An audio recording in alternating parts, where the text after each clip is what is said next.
Hello and welcome. This is the Tito Show. On my first guest, we have a man who was in a recent documentary, A Trip to the Insane Asylum. He's a man who refuses to come out of a can for some reason. These doctors, hoping to shed light on this case, have asked if we would take him on the show and let on the national television and let people see what it is, and maybe he'll come out and show himself. Well, now here's a man who refuses to come out of a can.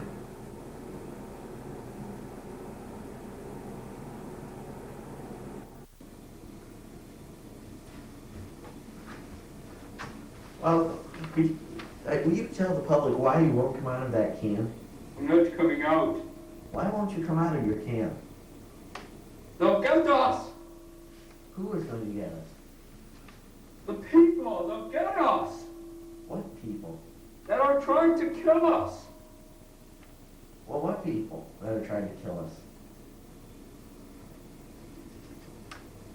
The people! Well, I do worry a little bit about the people. I mean, after what happened to stand there.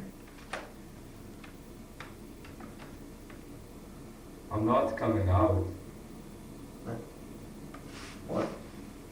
What protection do you feel that can offers you?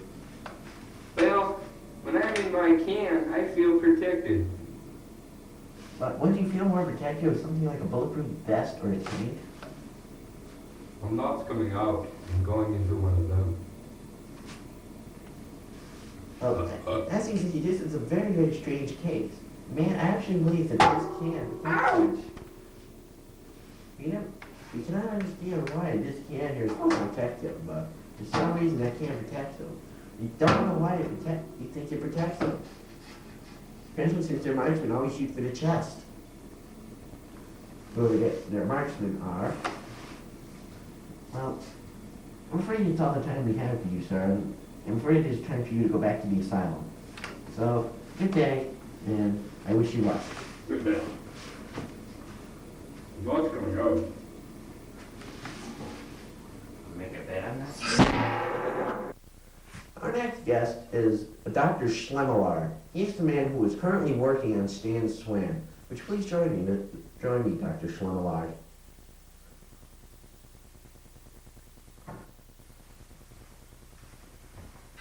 Thank you for being here, Dr. Schlemmelard. Yes, well, I don't have much time. I have a very important appointment. Well, could you give us a brief update on how Stan is doing? The man is dying. What is it? Does he have any chance of survival? Oh, I don't know. How would I know? But you're a doctor. You should know these things. I don't know. I'm getting late for my appointment. I must ask you to please hurry. Well, could you tell us something about the injuries he has sustained?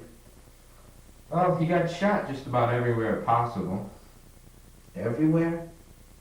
Yeah, there too. Oh, ooh. I didn't realize the wounds were that serious. Yes, well, that's what happens when you get shot everywhere. It's serious. Well, what are the doctors doing for him? Oh, at this point, absolutely nothing. But, if he pulls through, he'll pull through on his own. Does he have any chance of pulling through on his own? Probably not. He needs help to pull through, but he won't pull through on his own probably, but that's what you get when you go to a free hospital. We're only a clinic. You have to have money to be healthy. Well, you have to understand, his tapes didn't sell too well. Yes, well, he sucks. What can I do about that? Well, can't you treat him at least? Can't you at least don't you at least have some equipment to help him? We have anesthesia. We can put him under. Well, what is there to do? Can't you remove the bullets? We could. Why should we? But aren't the bullets what's causing him to die? We're not sure about that. We're running a few tests. But the man has been shot. How many times? I think it was 72 times we registered? We have a feeling that he had a heart attack, and that was the cause of the injury. And if he had not had the heart attack, he wouldn't have been shot. That's our feeling. This is Tito Rodriguez here with Dr. Schlemel Art, who's taking care of Stan Swan. Thank you for being here. Thank you.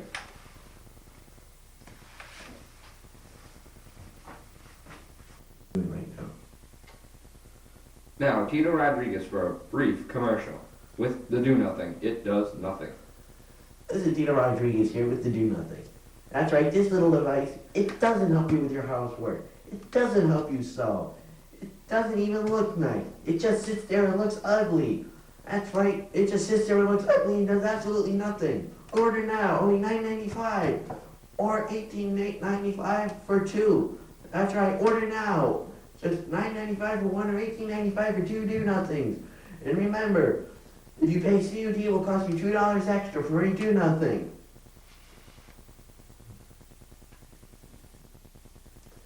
The Do Nothing. The most incredible Do Nothing in the world. It does absolutely nothing. And it is the best at doing absolutely nothing that there is. Order today. Only $9.95 for one or $18.95 for two. You'll see the mailing address with it in a few seconds.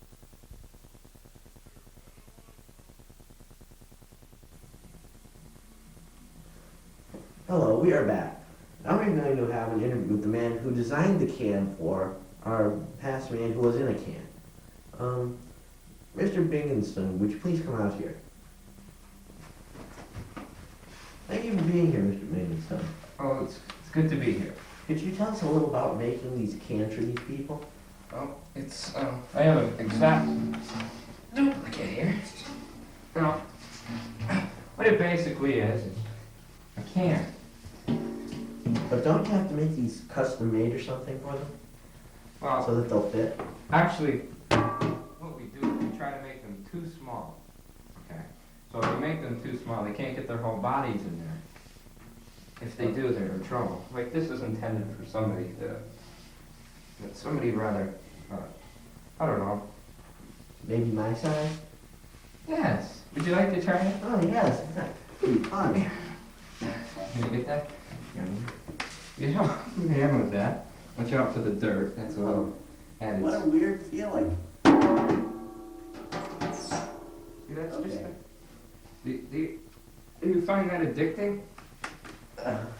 It's so weird. I find myself thinking how disgusting it So smells. amazing, such a feeling to be in a can like that. You feel so safe and warm. Like you feel out in the world. Like you feel in a can. That's the feeling. It's the only way you can describe it. You know, when I feel good, I say, "How do you feel?" People ask me, "How do I feel?" I feel like my head's in a can. It's wonderful. What a magnificent feeling. I hope I can have you on the show again sometime soon, but I'm afraid that we've run out of time for you and your can. Thank you for being here. Oh, it also makes a rather nice outdoorsy toilet. Just get up on top here. Oh, we are on television here. Or you can go to the bathroom with it. Could we cut tape right now? You can do many things with it. And then after you get the stuff on it, you can put it on a friend as a practical joke. I'm afraid that's all the time we have.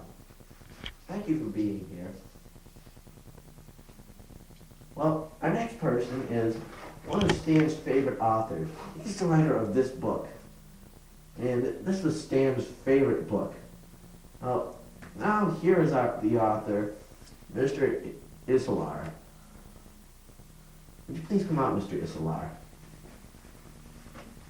Thank you for being here, Popular Mr. shirt, Isolar. Yes, I've noticed that. Isn't that strange? Well, this was, as you may know, Stan's favorite book. Stan really liked that book. He would read it all the time just before performance. Yes, he would. It used to really mess his mind up so he could really perform perfectly. Yes. I like these Egyptian words here. So, what inspired you to write this book? Well, actually I was in Wagi land where the green grass never grows and herds of elephants shit there. I find this a very amusing story. And I found this rather large pot of gold. So I brought it to a drug dealer, got an excessive amount of cocaine and acid and other such drugs. And I was inspired greatly to write this book. I tell you, it was wonderful. As you can see, I got Wally the Wagak. He was an ass who lived there, and that reminds me of something I was pondering once. That they say God is or Jesus is the Lamb of God, right? Imagine if they like donkeys and Jesus be the ass of God. I found that very amusing. Could you please hold the ass to a minimum? Because we are on television. That's a little pun there. Very little. I'm afraid that's all the time that we have for you right now. See, my name is Bill Langsmix. Yes, well, you have a very interesting I name. got my name in this book. I'm afraid that is all the time that we have for you right now. Thank you for being here. How can you say this is the end of my time? Do you know who you are? Yeah. You are Stan Swan and Tito Rodriguez. They suck. I sold more books than you did. We didn't write a book. Well, I sold more books than you did records. Well, we're having a slow season in records this year. Slow season? Your lead singer got shot. He sucks so bad. He got shot because he was supposed to be having an affair. That's what the media tells me. I don't know. Well, You get this show, you have no... This should be my show. Not your show, my show, I tell you. Well, you can go get your I own wrote show. Stan's favorite book. You're fired. Get out of here. Yeah, how Go. can you fire me? I'm a guest star. And where's my money for going on this show? Go backstage and collect it. Give me my money! What did I tell you? Give it! You and your asshole kids! Will you get the hell out of here? Stay tuned. We will be back momentarily. We now have the man who shot Stan Swan. He's agreed only to come on the show if we can keep him in absolute secrecy. Welcome to our show. Hello. Why did you shoot Stan? He was having an affair with my wife. But Stan was impudent. How could Stan be impudent? He was having an affair with my wife. No, he couldn't have been. I was with him that night. Are you a homosexual? No, we were out getting bombed. Seeing how much drugs we could take in and still stay alive. Really? Really? Shut up! Shut up! You guys are going to come on the show. Don't worry, we're fired. Whoever it was that turned the light on. Was it you, Ralph? You're fired, Ralph! Hey, you're fired! If my kids are gonna play all you did! I'm afraid that we're almost out of time. What are you going to do now that you know that it was not Stan? I'm gonna find the person who did it! And when I get my hands on them, I'm gonna kill them. I'm gonna rip their face out. Well, these have been the interesting words of the man who shot Stan Swan. Thank you for being here, and we hope that you do get prosecuted. Well, I hope a big cigar bites your ass when you're sleeping tonight. Well, thank you for being here, but I'm afraid we do have to bring on our next guest and turn the lights back on.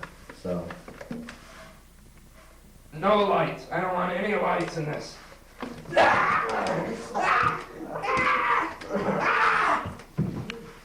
It was you! It was you! I knew it! It was you! It was you! It was you! I killed him! It was you!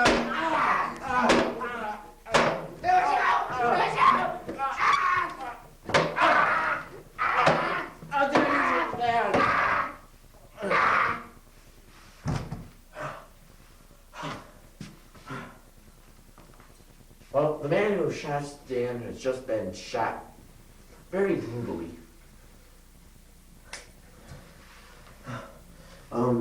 I'm afraid we're going to have to take a brief pause now while they drive the body away.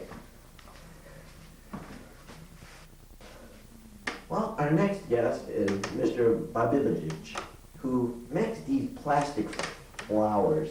And it was a brand of these flowers that, in that documentary at the insane asylum, the man thought that the fake ones were real. Hello. So tell me, how exactly do you make these flowers? Plastic. No, how? What kind of things do you have to do to make these? Well, first we go into the forest and we find a flower. And then we make one like it out of plastic. Ah, I see. It's rather complicated. I don't think you'll understand it, but it's... Okay, just curious. They even have a smell to them. Yeah. See, they have their very own scent. Now, when Yes, that's I definitely. viewed your documentary on the crazy people, and I say I do not understand why you do not let that man out. These flowers are so realistic, it isn't funny. But he believes that they are actually real. He doesn't realize that these are plastic. But how, I myself lose myself. I have a thing just like this in my house. And I look and I say, oh, I better water those plants. I go and pour water on them and they all fall apart because they're in that cheap shit in the middle. And I am so surprised that these plants don't drink in this water because they're so realistic. It's unbelievable. Well, they are definitely realistic looking, but I don't think they're so realistic that one would actually believe that they were real and not be able to be convinced that they were fake. Well, you can sit here and convince me that these flowers are not real. I am totally sane. Well, I'm afraid that we are almost out of time. Do you have any closing remarks about these flowers? Well, that has been a very interesting interview. We'll be back in a moment with... Who the hell are we going to be back in a moment? Oh, yes. I'm going to be doing a drum solo. Actually, a tin can solo, but... And now for the tin can track from Like My Block on Fire.